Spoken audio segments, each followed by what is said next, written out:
Hello friends, આજના લેક્ચરમાં મેં તમને લેક્ચર નંબર 26ની અંદર જે ક્વેશ્ચનો પૂછ્યા હતા એનું સોલ્યુશન જોઈશું. તો કોઈ પણ એમસીક્યુ કે દાખલો આપણને ત્યારે જ આવડશે જ્યારે આપણને સૂત્રો બરાબર આવડતા હોય. એટલે મહેરબાની કરીને અત્યાર સુધી જે પણ ટોપિક આપણે ચાલી ગયા છે એમાં જે પણ સૂત્રો આવેલા છે એની યાદી બનાવીને તમારે એને તૈયાર કરવાના છે.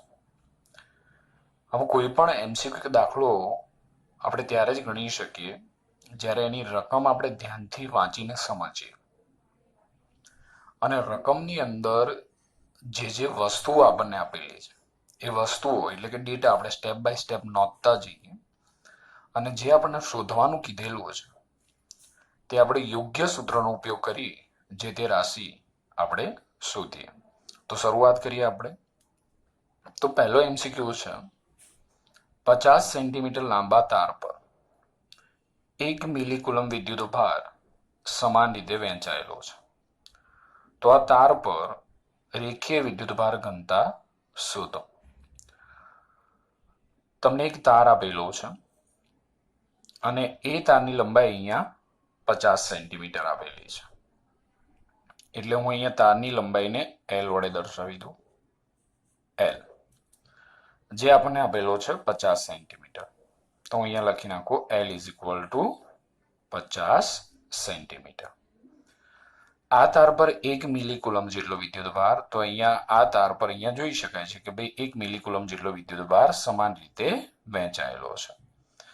તો L આપણને 50 સેન્ટીમીટર આપેલા છે. તો આપણે એક વસ્તુ ધ્યાન રાખીશું કે જે પણ રકમની અંદર જે પણ રાશિ કે જે પણ વસ્તુ આપેલી છે એને આપણે એક જ એકમ પદ્ધતિમાં રાખીએ. એટલે કાં તો MKS માં રાખીએ કાં તો CGS માં. એટલે જે 50 સેન્ટીમીટર છે એને આપણે મીટરમાં કન્વર્ટ કરી દઈએ. તો મીટરમાં કન્વર્ટ કરીશું તો 1 સેન્ટીમીટર બરાબર કેટલા મીટર થશે? તો 1 સેન્ટીમીટર બરાબર 10⁻² મીટર થશે. આને આપણે આમ જ રાખીએ છીએ. ઓકે, વિદ્યુત ભાર કેટલો આપેલો? તો વિદ્યુત ભાર આપણને આપેલો છે 1 મિલીકુલમ. તો Q ઇઝ ઇક્વલ ટુ 1 મિલીકુલમ. મિલીકુલમમાંથી શેમાં જવું પડશે? કુલમમાં.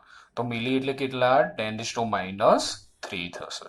તો 1 મિલીકુલમ એટલે 10⁻³ કુલમ થશે. હવે શોધવાનું શું કીધું છે આપણને? તો તેની રેખીય વિદ્યુત ભાર ઘનતા એટલે કે તાર પર એકમ લંબાઈ દીઠ વિદ્યુત ભારની રેખીય ઘનતા, જેનો સંકેત કયો થાય? લેમ્બડા થાય. ઓકે, તો આપણી જોડે તારની લંબાઈ છે 50 × 10⁻² મીટર. તાર પર પથરાયેલો ટોટલ વિદ્યુત ભાર છે 10⁻³ કુલમ અને તાર પર એકમ લંબાઈ દીઠ વિદ્યુત ભાર ની ઘનતા એટલે કે લેમ્બડા આપણે શોધવાનું છે. તો સૂત્ર આપણને ખબર છે, રેખીય વિદ્યુત ભાર ઘનતા લેમ્બડા ઇઝ ઇક્વલ ટુ શું થાય? તો રેખીય વિદ્યુત ભાર ઘનતા લેમ્બડા ઇઝ ઇક્વલ ટુ થશે Q/L થશે. ઓકે, સૂત્ર આપણને આવડવું જોઈએ. રેખીય વિદ્યુત ભાર ઘનતા lambda is equal two Q/L. હવે Q આપણને કેટલા આપેલા છે? તો Q આપણને આપેલા છે 10⁻³ ડિવાઈડ બાય L કેટલા છે? તો L આપણને આપેલા છે 50 ગુણ્યા 10⁻². ચલો, આ 10⁻² જે છેદમાં છે એને આપણે અંશમાં લઈ જઈએ. તો શું થશે? 10⁻³ મલ્ટીપ્લાય બાય 10⁻². છેદમાંથી અંશમાં આવશે તો શું થઈ જશે? +2 ડિવાઈડ બાય 50.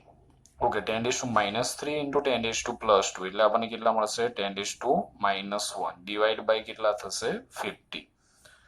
હવે આને તમે આ રીતે પણ લખી શકો છો 1/5. તો 5 ઇન્ટુ 10 થશે. એ 10 ને આપણે ઉપર લઈ જઈએ એટલે 10⁻1 એટલે 10⁻² થશે. તો એક જવાબ આપણને આવો મળશે 1/5 એટલે થશે 0.2 ઇન્ટુ 10⁻². આવી ગયો આપણો જવાબ. પણ જે વસ્તુ લખવાની રહી ગઈ છે ખાસ ભૂલવાની નથી. કઈ વસ્તુ? તો જે રાશિ તમે શોધેલી છે એ રાશિનો એકમ. તો લેમ્બડાનો એકમ કયો થાય? કુલમ પર મીટર થશે. તો આ એક જવાબ થયો. કોઈ કહેશે સાહેબ મારે આ રીતે નથી લખવું, મારા જવાબને બીજી રીતે લખવો છે. તો બીજી કઈ રીતે લખાશે? તો બીજી રીતે લખવો હોય તો લેમડા ઇઝ ઇક્વલ ટુ તમે 0.2 છે એની જગ્યાએ 2 કરી નાખો ઇનટુ તો 10 કેટલા થઈ જશે -3 કુલમ પર મીટર થશે. આ રીતે પણ તમે જવાબ લખી શકો છો. કોઈ વિદ્યાર્થી કહેશે કે સાહેબ મારે હજી જવાબ બીજી રીતે લખવો છે. હા લખો. તો lambda is equal two 2 into 10 એટલે 0.002 કુલમ પર મીટર. એકમ ભૂલવાનો નથી, ખાસ યાદ રાખજો. તો આમાંથી ગમે તે રીતે તમે જવાબ લખી શકો છો. આપણો જવાબ સાચો છે. ઓકે, હવે બીજા એમસીક્યુ તરફ જઈએ. બીજો એમસીક્યુ આપણને આપેલો છે 1 મીટર ત્રિજ્યાની રિંગ પર 10 માઇક્રોકુલમનો વિદ્યુતભાર સમાન રીતે વિતરિત થયેલો હોય. 1 મીટર ત્રિજ્યાની રિંગ પર 10 માઇક્રોકુલમનો વિદ્યુતભાર સમાન રીતે વિતરિત થયેલો હોય તો વિદ્યુતભારની રેખીય ઘનતા શોધવાની આપણને કીધી છે. ઓકે, ચલો અહીંયા ધ્યાન આપો. હવે માની લો કે આ એક રિંગ છે અને એ રિંગની ત્રિજ્યા સ્મોલ આર છે. તો રિંગની ત્રિજ્યા આપણને કેટલી આપેલી છે? R is equal to 1 meter આપેલી છે. તો આપણે નોટ ડાઉન કરી દઈએ, R is equal to 1 meter. હવે તમને શું કીધું છે કે આ રિંગ પર 10 માઇક્રોકુલમનો વિદ્યુતભાર સમાન રીતે પથરાયેલો છે. ઓકે, તો આ જે રિંગ છે એ રિંગ પર 10 માઇક્રોકુલમનો વિદ્યુતભાર સમાન રીતે પથરાયેલો છે. એટલે કેપિટલ ક્યુ લઈએ આપણે 10 માઇક્રોકુલમ. ત્રિજ્યા તો મીટરમાં જ આપી છે એટલે એને કન્વર્ટ કરવાની જરૂર નથી, પણ વિદ્યુતભાર આપણને માઇક્રોકુલમમાં આપેલો. તો માઇક્રોકુલમમાંથી શેમાં જવું પડશે? કુલમમાં. તો માઇક્રો એટલે કેટલા? 10⁻⁻6. તો 10 ઇન્ટુ 10⁻⁻6 કુલમ થશે. ઓકે, શોધવાનું શું કીધું છે? આપણને શોધવાનું કીધું છે વિદ્યુતભારની રેખીય ઘનતા, જેને આપણે કયા સંકેત વડે દર્શાવીએ છીએ? લેમ્બડા. લેમ્બડા આપણને શોધવાનો કીધો છે. તો હમણાં જ આપણે સૂત્ર જોયું વિદ્યુતભારની રેખીય ઘનતા. વિદ્યુતભારની રેખીય ઘનતાનું સૂત્ર કયું? Lambda is equal to Q by L. સાહેબ અમને આવડશે, ચલો અમને જાતે કરવા દો. ઓકે, કરો. તો ભાઈ જુઓ તો ક્યુ આપેલો છે. હા આપેલો છે. એલ સાહેબ એલ તો આપવાનો રહી ગયો લાગે છે. એલ ની જગ્યાએ આર આપી દીધો છે. તો શું એલ ની જગ્યાએ અમે આર લઈ શકીએ? ના લઈ શકાય. તો અહીંયા એલ એટલે શું છે? તો અહીંયા એલ એટલે તમને જે આ રિંગ આપેલી છે એ રિંગનો પરિઘ છે. ખાસ ધ્યાન રાખજો, અહીંયા એલ એટલે છે રિંગનો પરિઘ. તો રિંગનો પરિઘ લેમ્બડા ઇઝ ઇક્વલ ટુ રિંગનો પરિઘ એલ ઇઝ ઇક્વલ ટુ કેટલો થશે? તો રિંગનો પરિઘ એલ ઇઝ ઇક્વલ ટુ થશે 2πr થશે. માટે lambda is equal to Q by 2πr. તો માટે lambda is equal to Q કેટલા આપેલા છે? તો ક્યુ આપેલા છે આપણને 10 ઇન્ટુ 10⁻⁻6. 10 ઇન્ટુ 10⁻⁻6 આપેલા છે બાય 2. પાઈ એટલે કેટલા લેવાના? 3.14. અને આર કેટલા લેવાના? તો આર આપણને કેટલા આપેલા છે? 1 મીટર આપેલા છે, એટલે આપણે 1 મૂકી દઈએ. ચલો ઉપર એમને એમ જ રાખીએ. 10 ઇન્ટુ 10⁻⁻6 ડિવાઈડ બાય 2 ઇન્ટુ 3.14 એટલે આપણને મળશે 6.28. ઓકે, ચલો 10 ડિવાઈડ બાય 6.28 કરીએ તો આપણને મળે છે, હું ચેક કરી જોઉં કેટલા મળે છે. તો આપણને મળે છે 1.59 ઇન્ટુ 10⁻⁻6. શું બોલવાનું નથી? એકમ. કુલમ પર મીટર. તો આપણને મળી ગયો જવાબ. તો આમાં તમારે ખાસ ધ્યાન રાખવાનું છે કે રિંગની ત્રિજ્યા આપેલી છે અને એમાં એલ આપણે શોધવાનો હતો. તો એલ એ રિંગનો પરિઘ થશે, જે આપણે L is equal two 2πr લીધેલો છે. ઓકે, આગળ જઈએ ત્રીજા એમસીક્યુ તરફ. તો ત્રીજા એમસીક્યુમાં કીધું છે કે એક તાર પરનો કુલ વિદ્યુતભાર આપણને આપેલો છે. એક તાર પરનો કુલ વિદ્યુતભાર. તો આ લઈ લઈએ આપણે એક તાર, અને તાર પરનો ટોટલ ચાર્જ આપણને કેટલો આપ્યો છે? 0.1 માઇક્રોકુલમ. તો Q ઇઝ ઇક્વલ ટુ છે 0.1 માઇક્રોકુલમ. માઇક્રોમાંથી શેમાં જઈશું? કુલમમાં. માઇક્રોકુલમમાંથી કુલમમાં. તો 0.1 ઇન્ટુ 10⁻⁻6 કુલમ થશે ટોટલ ચાર્જ. હવે અહીંયા આપણને રેખીય વિદ્યુતભાર ઘનતા આપેલી છે. તો રેખીય વિદ્યુતભાર ઘનતાને આપણે શેના વડે દર્શાવીએ છીએ? તો રેખીય વિદ્યુતભાર ઘનતાને આપણે દર્શાવીએ છીએ લેમ્બડા. લેમડા કેટલા આપ્યા છે 10⁻⁵ કુલમ પર મીટર હોય. તો આપણને પૂછ્યું છે કે તારની લંબાઈ કેટલી હશે, તો આપણને શોધવાનું કીધું છે તારની લંબાઈ. ઓકે, તાર પરનો ટોટલ ચાર્જ આપેલો છે અને તાર પર આપણને એકમ લંબાઈ દીઠ વિદ્યુતભારની રેખીય ઘનતા લેમડા આપેલી છે અને આપણને એલ શોધવાનો કીધો છે. ઓકે, તો લેમડા આપેલો છે એટલે આપણે કયું સૂત્ર વાપરીશું? વિદ્યુતભારની રેખીય ઘનતા lambda is equal to Q by L. શોધવાનું શું છે? એલ. તો જે વસ્તુ શોધવાની છે એને આપણે કરતા બનાવી દઈએ. તો એલ ને કરતા બનાવીએ તો શું થશે? ક્યુ બાય લેમડા. હવે ક્યુ કેટલો આપેલો છે? તો ક્યુ આપેલો છે 0.1 ઇન્ટુ 10⁻⁶ ડિવાઈડ બાય લેમડા કેટલા આપેલા છે? 10⁻⁵ આપેલા છે. તો 0.1 ઇન્ટુ 10⁻⁶ કેટલા થશે? 10⁻⁷ ડિવાઈડ બાય 10⁻⁵. માટે L ઇઝ ઇક્વલ ટુ 10⁻⁵ છેદમાંથી અંશમાં લઈ જઈએ તો 10⁻⁷ પ્લસ કેટલા થશે? 5. તો L ઇઝ ઇક્વલ ટુ 10⁻². એકમ કયો? મીટર. ઓકે, તો આન્સર મળ્યો આપણને L is equal to 10⁻² meter. 10⁻² meter એટલે કેટલા કહેવાય? 1 સેન્ટીમીટર. બંને રીતે આપણે જવાબ લખી શકીએ છીએ. ચલો ચોથા MCQ તરફ જઈએ આપણે. તો ચોથો MCQ આપણને કંઈક આવો આપેલો છે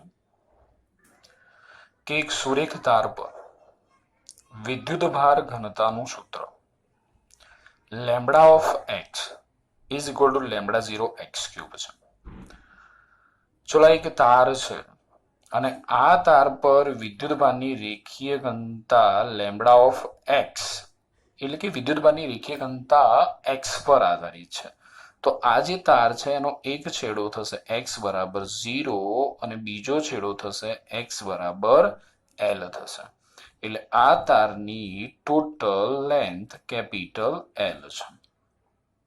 ઓકે, લેમડા ઓફ એક્સ કેટલો આપેલો છે? તો લેમડા ઓફ એક્સ આપણને આપેલો છે λ0 x³ આપેલું છે. હવે તમને એવું કીધું કે તારની લંબાઈ જો કેપિટલ L હોય તો તાર પરનો કુલ વિદ્યુત ભાર શોધો. હવે જ્યારે આપણને અગાઉના 3 MCQ જોયા એમાં ડાયરેક્ટ આપણને L આપી દીધો હતો, ક્યુ આપી દીધો હતો, લેમડા શોધવાનો કીધો હતો. હવે આમાં લેમડા આપણને સૂત્રના સ્વરૂપમાં આપેલું. તો આપણે શું કરીશું?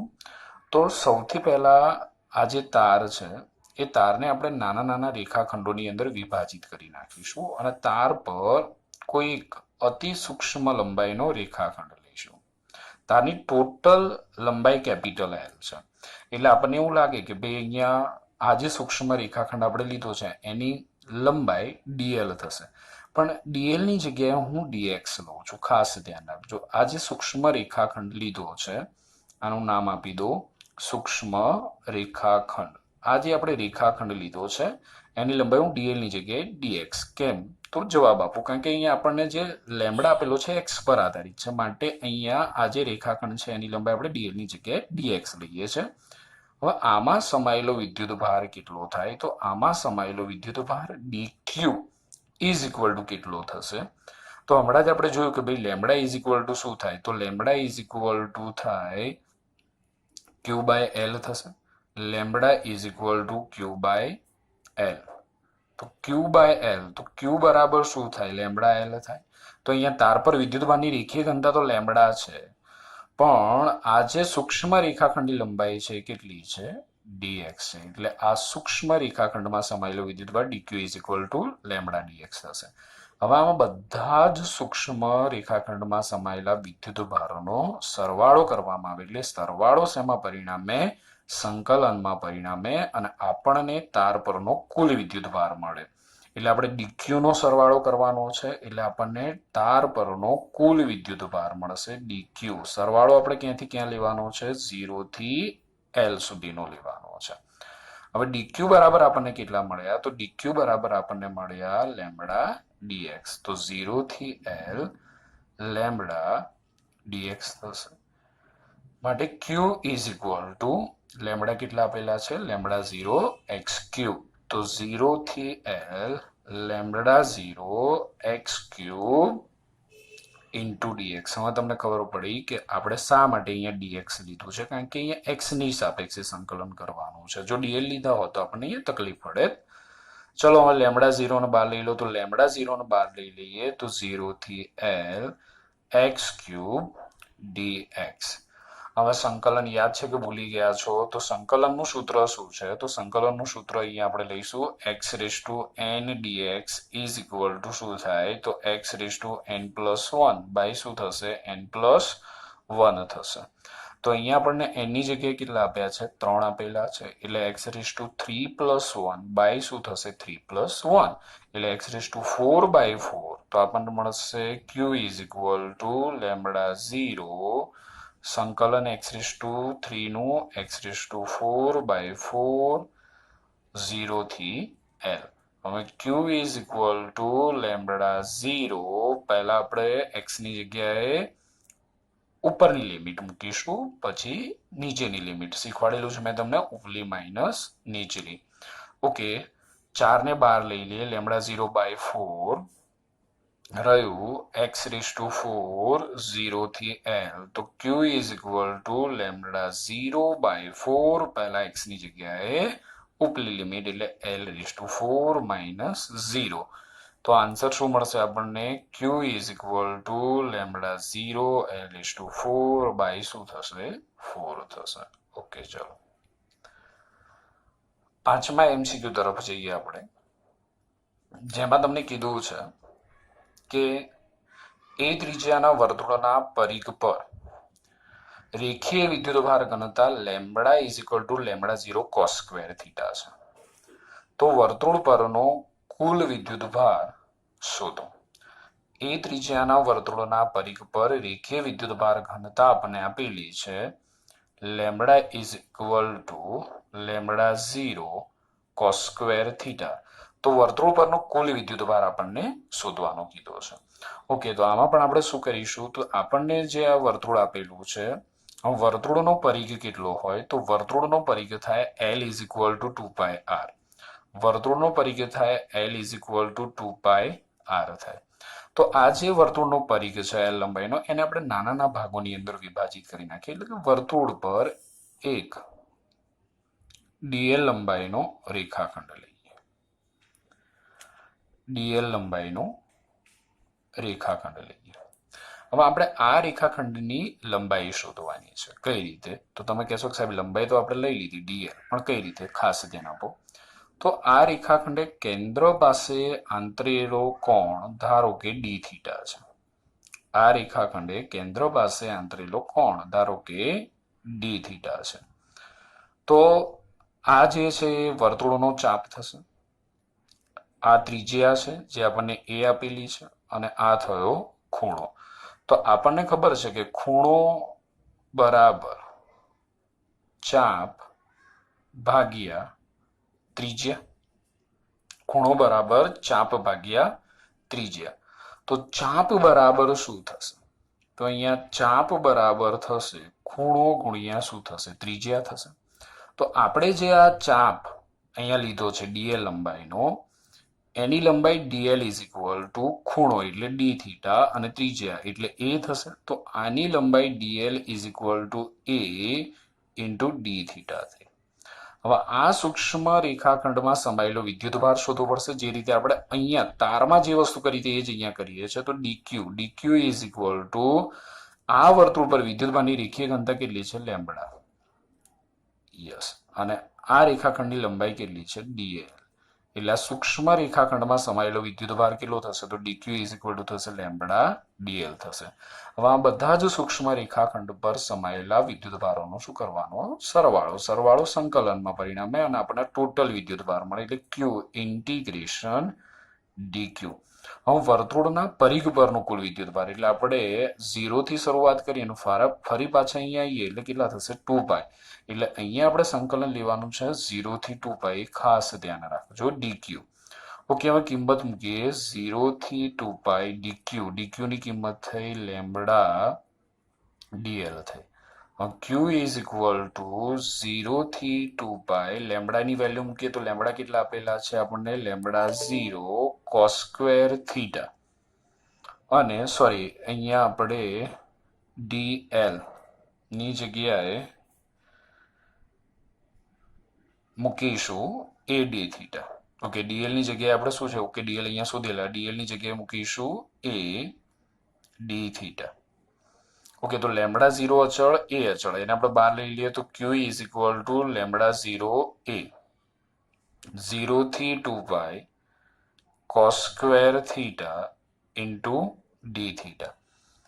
એટલે આપણે 0 થી 2 pi cos square theta D theta નું સંકલન કરવું પડશે. હવે સમજો ખાસ મિત્રો, અહીંયા તો